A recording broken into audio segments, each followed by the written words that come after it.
So I've already logged into the portal, and this is your dashboard. So this is your home page, and you can always come back to this page by going to the home button here. The dashboard has a lot of really good information for all of the providers. It has common tasks that you can manage your sites and your users. It has information here for frequently used links, including the provider portal user guide, which I recommend visiting to see if you have any questions or it can help you with any technical issues that you may be having. One main point about the dashboard is this is where your notifications are going to come in. So we have broadcast messages. So these are messages that the ELC will send to all providers. As you can see, I've already uploaded one. And this is just a general message to let you know of information going on with the coalition or that we want you to know overall throughout the programs. We also have coalition messages.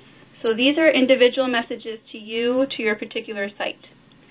So these are automated messages through the portal if an enrollment has been termed, if a parent is past redetermination. You will get automated message through this section right here, and you can click on them and you can see what the message is.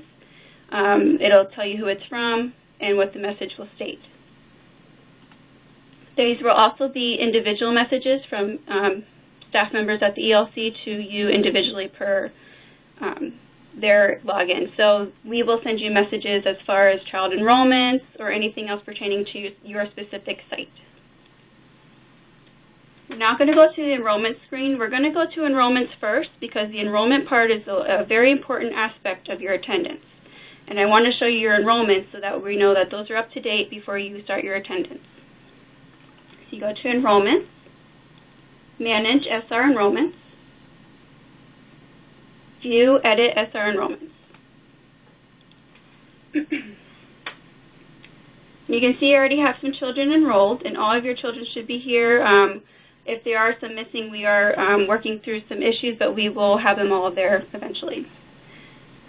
So we have their children, and you can see it lists the information for each child. So we have the child name, birth date. It even has the eligibility start date, the date they're due for redetermination, developmental screening due date, and you'll have to scroll over. We also have unit of care, so if they're full-time or part-time. We have their co-payment amounts, enrollment start date, and other features. One thing about your enrollments is you can end an enrollment from your side of the portal. So if a child is no longer attending, you would click End Enrollment. Yes, you want to end this provider enrollment. It'll ask you for the reason that the child is no longer enrolled with your site, which you can see there's a lot of reasons. You can put the effective date and the last day of attendance. It'll ask you, is there a past due parent fee? So does the parent owe you any parent fees, yes or no? If you click yes, it will ask you for the amount that the parent owes in parent fees, and is there a payment plan in place, yes or no? If you say yes, that there is a payment plan, it will ask you to attach a document as proof of your payment plan. So we're going to cancel that because we're not going to actually end his enrollment now. The other feature on this page is you can see the child's payment certificate. This is the school readiness certificates that we would usually send you. We will no longer be sending you the certificates. They are now available here on the payment certificate or the enrollment screen. So you'll click this and you can see the certificate for each child. That is another big change. Certificates are now per child and not per family. So please remember that you need to have a certificate for every child. And you can see it has all the information you would need for the enrollment, the parent's information, when the certificate is valid until this date. So this is the end date of the certificate, the child enrollment information, your information as the provider, the enrollment information as far as when the eligibility started, when it ends, who the caseworker that assigned the eligibility to the parent is. It has the parent fees and the unit of care and the days per week that they are authorized for care. And this is the same certificate that the coalition, parent, and the provider all use. We highly recommend that you print these as soon as you can and as often as you can.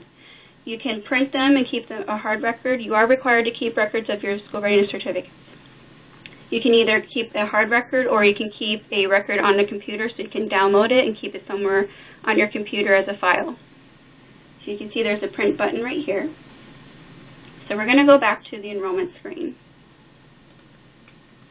And one quick note, so this is very important, I'm going to emphasize this a lot. These certificates are not available once the child is no longer enrolled with your site. So it's very, very important that you print them as soon as you can, and as soon as the child is enrolled, make sure that you print your certificate or at least have it downloaded somewhere on your computer, because again, it is required for school readiness monitoring to have records of the school readiness certificates. And once you end the enrollment, as you can see, the bottom enrollments here are ended and the certificate is no longer available. So please keep that in mind and keep that diligent in keeping those records. Okay, we're now going to move on to our attendance. So I'm going to go back to the home screen first. You're going to go to attendance. You're going to go to manage SR attendance. We're only going to focus on school readiness attendance today. VPK attendance, we will give you information about that a little bit later next month, because right now we have to process SR attendance next week, and VPK for the fall will not start until next month, so we're going to focus on VPK attendance separately, and we will be sending you more information about that attendance process. So you can see here we have our attendance screen. It has a lot of information for you, so we're going to need to check a few things for us first. The first thing is make sure you're in the right program, so either school readiness or you can flip to VPK. So that is a nice feature that if you do have both school readiness and VPK, you can flip between them to process attendance for both at the same time, or the same day, or whenever you're logged in. The next option is service period. This is the month that you are processing your attendance. And you can just double check that you're in the right service period. If for some reason you have past due attendance and it didn't submit for the past month, it will be available for you to select and complete. But for now, you should only have the July attendance service period. You'll also have option to click through the different coalitions if you are contracted with other coalitions. So you can only see the coalition that you are currently contracted with. So for example, if you do have a contract for school readiness for another coalition, they will both be an option here, and you can flip between them on this page. You will see it tells you that it's due August 5th. The school readiness attendance is due by the 3rd business day of the month, so it is due August 3rd. August 5th is technically a Sunday, but we are asking for it by August 3rd. If you miss your due date and you submit your attendance late, it will mark it as past due. And it's very important that if it is past due, there is a chance it will not be processed until the next reimbursement cycle. So please be diligent and please be diligent in submitting your attendance on time. Thank you. Next, you can see over here that you have a couple of little more information. This is just your provider information, just to kind of give you emphasis of your hours of operation and your care levels that you provide services for, and at how many total SR or local funding students you have. Now we're going to move down a little bit. So you can see you'll have the children listed here. If you have many children, more than 20, you will have more than one page, so you can flip through them. One easy way to look for a specific child, because I know all the children are listed, but let's say you have one child in particular that you need to work on for their calendar. You can search or just type their name, and it'll just pop up that one child. So that's a really great tool for us to use as far as just if you're looking for one individual child or just a family, you can search by their name and it'll just pop up those children, so you don't have to scroll through everyone. You can just look for those individual children. The next thing before I actually start the attendance, I'm going to show you the key. They do have a key down here to tell you what the different, the ledger for the calendar is. And actually, let me click on this real quick. So to start your attendance, you actually have to click on a child's name. So we're going to actually use Luke's name. And you can see he now has an attendance calendar for himself. So every child has their own calendar for the month. You can see here at the bottom it's telling us the key. So we're going to start with the blue colors because that's the first color that we see. That means attendance has not started yet. The child's enrollment did not start, as you can see over here, until 7/17. So you can see the first day that we can mark attendance is the 17th. Absent, so we don't have any absences yet, but we will do an absence so I can show you that process. Terminated, I think I do have a terminated child. Let's see here. So you can see Bobby was terminated on the 20th. So if they're terminated, you cannot mark attendance after that date of their last day of attendance. Closed means that you indicated to us that you do not provide services that day, and attendance has not started, which I've already covered. You can also see here there's a child current information, so you'll see the individual information for each child. They'll have the name, date of birth, age, billing group, status, and the monthly attendance summary. This is a really great feature as well. As you go through and mark your attendance, it will keep track of how many days that child has been absent and how many days they've been present. So we're going to go back to Luke because I want to show you an example of an absence. So let's say that looking at a different name. So let's say that Luke has been absent on the 19th. We're going to click the X, and it's going to pop up a window. It's going to ask us for the reason of the absence. It could be that the child was hospitalized, there was an illness, a death in the family, court-ordered visitation, military deployment, other reasons. So if none of them apply, you can just pick other reason and put notes, or enrolled non-reimbursable day. If you do have documentation for the absence, such as doctor's notes, you can attach them right there for that child, so that's actually a really nice feature for us. It makes it very convenient so that when you're working with that child's record, you can just upload any documents that you have to support the absences that you need to report to the coalition. So we're going to save it. Let's go ahead and say that the child was ill, and save. And you can see now that it is marked as an absence. So let's say that the child we made a mistake and he wasn't actually absent, or we just marked it incorrectly. You can say continue and it'll go right back to an X. So that is an easy fix. So if you do make mistakes, it's okay. Just go back and you can correct it to an X again. So after you've gone through all the children, and one note I do want to make is, I know there's a lot of kids, and so if you have a lot of children, a good practice is to keep updated on your attendance throughout the month. So as you go through the month, if a child's absent every day, you can log in every day and say, okay, only these children are absent. I'm only going to work on those children's records for the day. So you can search for their name. Let's say Cindy was absent today, so I'm only going to work on her calendar and just mark her absent. Even if you log in every week or however often, it just helps you keep up to date so that you're not having to do everything at the end of the month.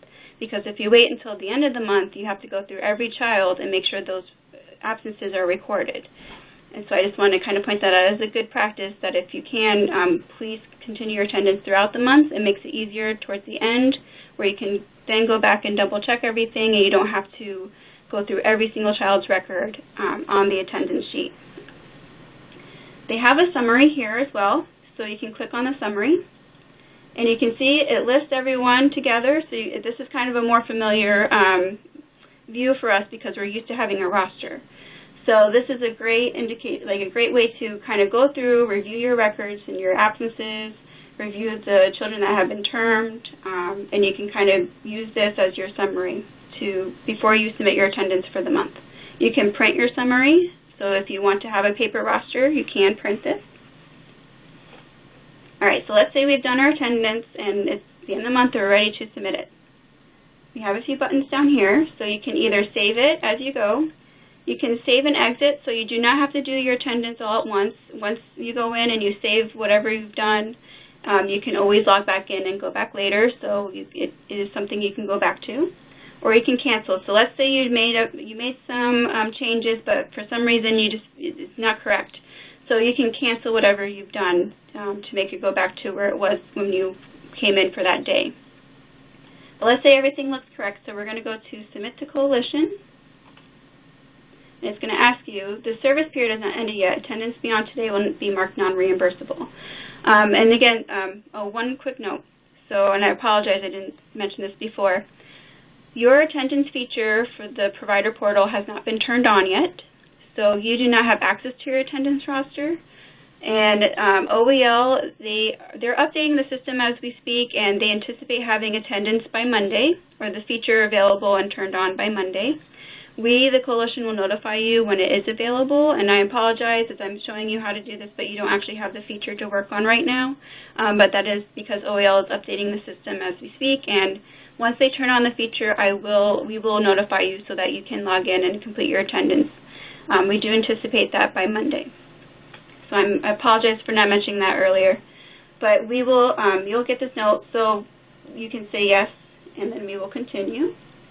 So when you go to submit your attendance, it's going to recap it for you. So it's going to have a summary again.